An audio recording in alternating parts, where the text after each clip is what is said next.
Es-tu prête? Oui. Es-tu certaine? Oui. Tu sais ce qu'on attendra de toi? Oui. Les sacrifices que tu devras faire? Oui. Les gens que tu devras trahir? Oui. La mission que tu devras remplir? Oui. Tes désirs que tu devras oublier? Oui.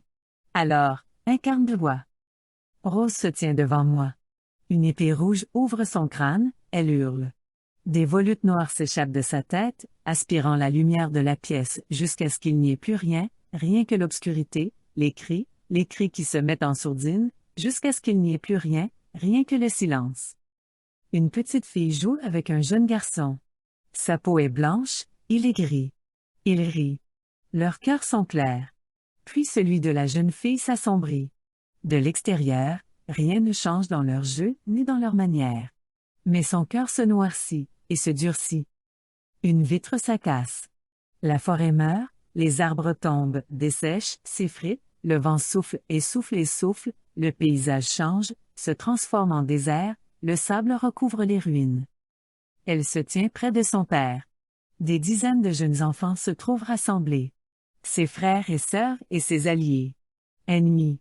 Ils s'entraînent, suivent les paroles de l'instructeur, les épées émoussées s'entrechoquent. Une bataille éclate entre deux élèves. La voix du père tremble. Pas ici. Réservez votre violence pour le champ de bataille. La famille. La famille avant tout. Souviens-toi. Elle se trouve devant un miroir. Elle prend sa main et s'arrache le visage. Un autre visage se trouve sous celui-ci. Frénétiquement, elle arrache ses couches de peau. Les visages s'accumulent à ses pieds. Les visages remplissent la pièce, m'étouffent, obscurcissent le miroir. Je continue d'arracher les masques. Nous sommes sauvés, dit une voix d'homme. Puis une autre, de femme cette fois-ci. Puis une autre voix. En boucle, nous sommes sauvés, nous sommes sauvés, nous sommes sauvés, nous sommes sauvés, nous sommes sauvés. Un cœur noir qui se casse comme de la vitre, tombant en 1000 morceaux de verre au sol. Je vais revenir. À bientôt, ma fille. Nous nous reverrons pour retourner à la maison. Elle pleure toutes les larmes de son corps, des larmes noires. Nous avons réussi. Litiari est devant elle. Elle cherche son air, une chute d'eau coule de sa bouche. Elle tombe au sol, morte. Un grand bruit retentit, comme une onde de choc. Ils entendent tous le bruit avant de sentir la vague. Les corps tombent un à un, voilés par une brume noire et blanche. Mort.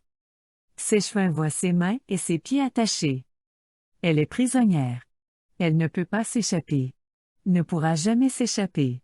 Coincée ici. Le temps se met à passer en accéléré, le cycle naît et meurt et naît et meurt et naît et meurt, et elle n'en bouge pas, elle tente de crier, mais une main couvre sa bouche. Un homme gris se tient devant elle. Pourquoi, hurle-t-il?